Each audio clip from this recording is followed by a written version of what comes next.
Hi, my name's Nick Francis. I'm the Chief Technology and Marketing Officer for Brooklyn Vendor Assurance, and I'm also a board advisor for the Vendor Ops community. I want to spend a few minutes talking to you today about how your supplier management strategy can help drive your corporate strategy in terms of engaging your suppliers and keeping them on message and the benefits of doing that.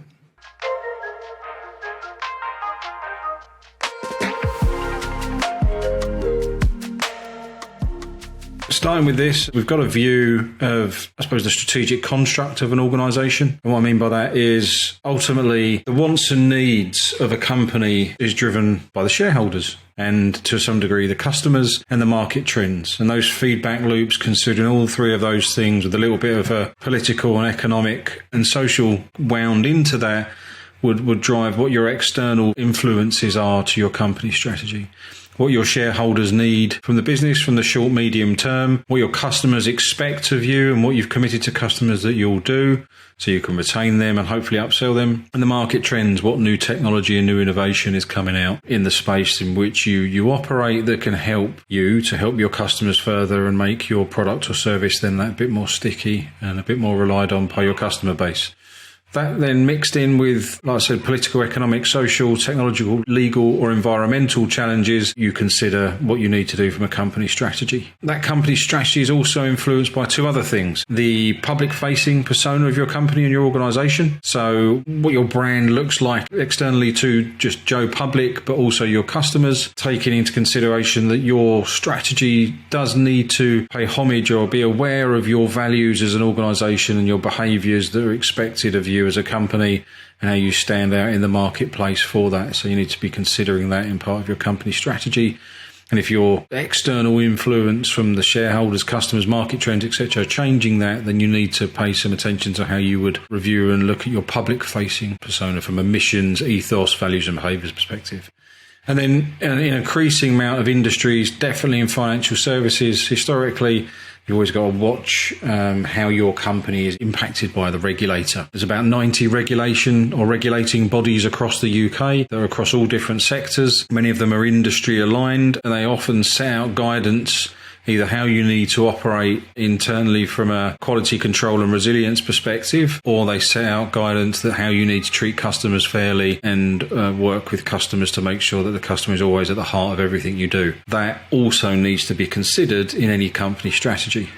What then commonly happens is then the external influencing factors come down to this bit in the middle around the internal influencing factors, so the boards and the executives that run the organisation day to day need to consider in their own right what that input from external looks like, going through the chief executive officer into, some organisations don't have this layer, but a lot of large banks do and large enterprises, a chief operating officer layer, and then how this breaks down into the individual departments. So the business units are required to interpret what at a strategic company level, so the missions, the ethos, the values, etc., and the direction that the board wants to go in as input from the shareholders, customers and market trends. Each business unit needs to work out what their skew on that is and their impact and their own internal strategy to meet the demands that are coming down to them. So obviously in the chief financial officer's sense, what that looks like from a financial perspective and the departmental goals that underpin that for that department. In the procurement sense, what are the departmental goals for that roll up to meet their side of the strategy? And then from a technology perspective, what's the needs on technology to underpin the company strategy? Then you've got this slightly siloed off part of the organisation that's become a more increasing role over the last sort of several years. It's more common in financial services and large enterprises, a chief risk officer role. And now feature in most enterprise organisations.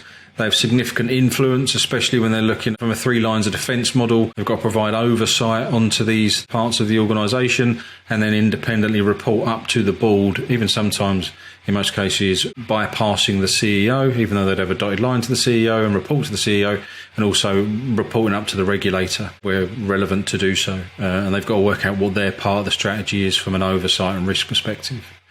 Now, all these different departmental goals and all these different departments will have suppliers. So there's a requirement that the strategy that's written up here that then is distilled down into departmental strategies and departmental goals need to be communicated out through the supplier base, the supply chain, which is part of the supply management strategy.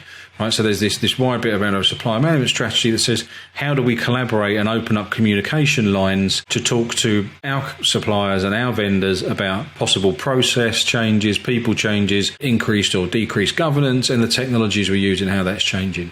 So there is a need to have this communication cascade and to get your supply chain and suppliers, your immediate third parties, aligned to what the company is doing. And it's much easier if you can do that in a structured, process-driven, repeatable and scalable way, so that you can get your suppliers then coming back to you with how they could potentially help about that. If you never tell them about this, or you never cascade that message, you cannot expect your suppliers to be able to help you with the challenges that are set forth within that strategy and thus your objectives. Old adage, a problem shared is a problem halved.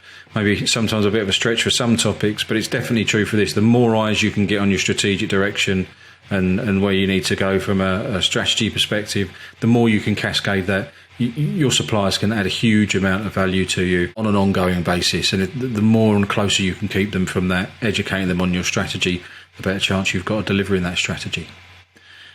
Very brief, I know. I hope that was useful. Speak to you next time. Thank you. To keep up with the latest Brooklyn vendor assurance news, subscribe here and follow us on LinkedIn and Twitter. Links in the description below.